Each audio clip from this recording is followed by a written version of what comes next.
So students, in our last class we talked about how trade led to battles between the company and the Nawabs of Bengal, and this as a result culminated in the famous Battle of Palasi, about which today we will learn. So Palasi is actually the name of a place. The name of the place derived from Palas tree, which is known popularly for its red beautiful flower and the powder of which is used in the Holi festival.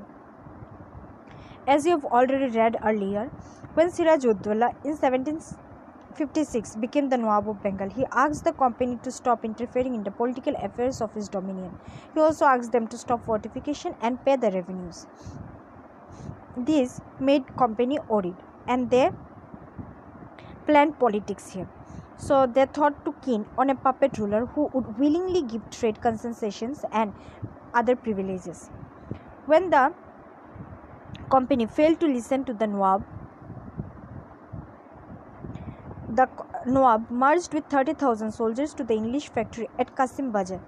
There he captured the company officials, locked the warehouses, disarmed all Englishmen and blocked English ships. He then marched to Calcutta also to establish control over the company's fort there. So when the company officials in Madras heard the news of the fall of Calcutta, they sent forces under the command of Robert Clive. Robert Clive at that time was the officer of the company. So finally in 1757, Robert Clive led the company's army against Siraj ud-Dowla at Palasi.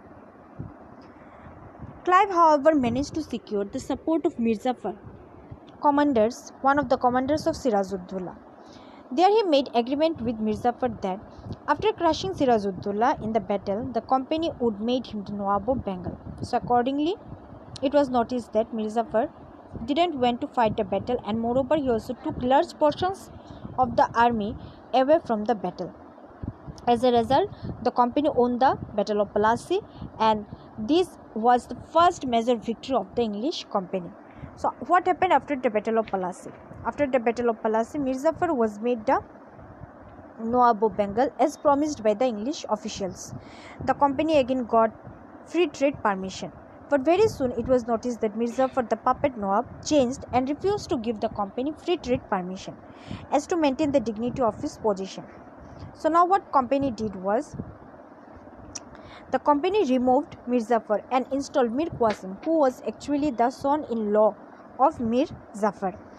So when Mirzapur also complained about the misuse of the company, it was found that this led to a battle which is known as the Battle of Buxar. It was fought in Buxar in the year 1764. In that battle, the company defeated Mir Qasim and driven out of Bengal. So after him, again Mirzapur was reinstalled as the Nawab of Bengal. So when Mirzapur was throned as the king, he was asked to pay rupees 5 lakh every month. Now why the company asked Mirzapur to pay that amount? Actually, the company need that money to finance its wars to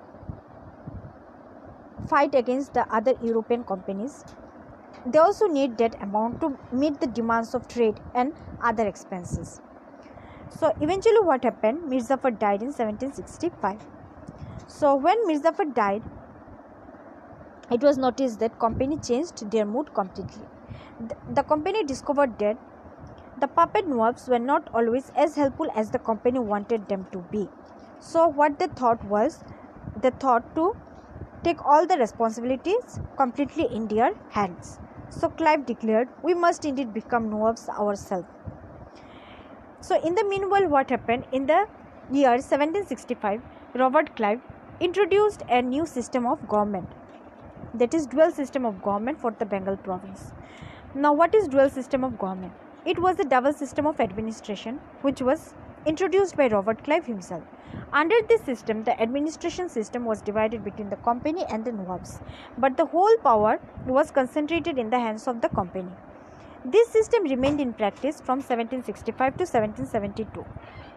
Under this system, the company undertook the defense and left the civil administration in the hands of Nawabs. So finally, in 1765, the Mughal Emperor Shah Alam II appointed company as the Diwan of the province of Bengal.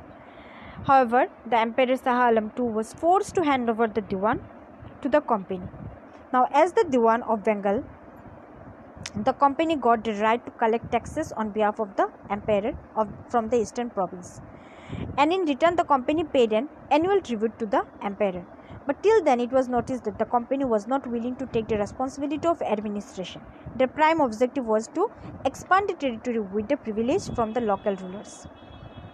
So when the company got the Diwani rights, it solved the major problem of the company that it had while doing trade in India. Once they got the Diwani rights, they stopped receiving money from England to buy merchandise in India. The revenue received from Bengal was used for this purpose, and the money earned by selling these goods went back to England, not spent in Bengal. So this sort of thing was going on. Now the company became economically self-sufficient. So basically, the British loot of India begins. So from the early 18th century, its trade, that is company's trade with India, had expanded. Apart from this, all the officials of the company were noticed to live the lifestyle that resembles the Nawab. There were many officials who earned money and lived back in England with a lavish lifestyle. One such official is Robert Clive. So this picture shows Robert Clive.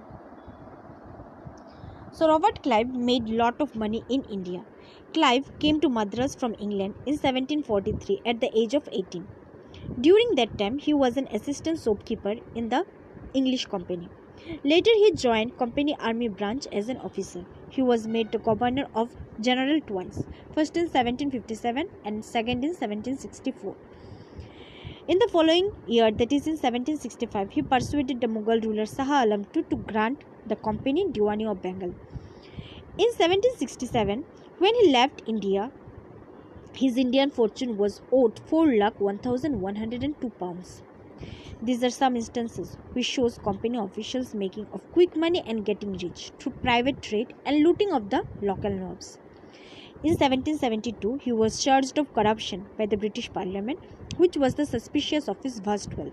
Although he was freed from the criminal charge, but in 1774 he committed suicide.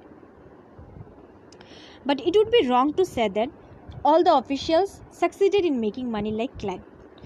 Many of them came from humble backgrounds, and their uppermost desire was to earn enough money in India, return to Britain, and lead a comfortable life. So this is all about how the Britishers became rich by looting India. Now, how the company expanded their rule over more territories, that we will learn in our next video. That's all. Thank you.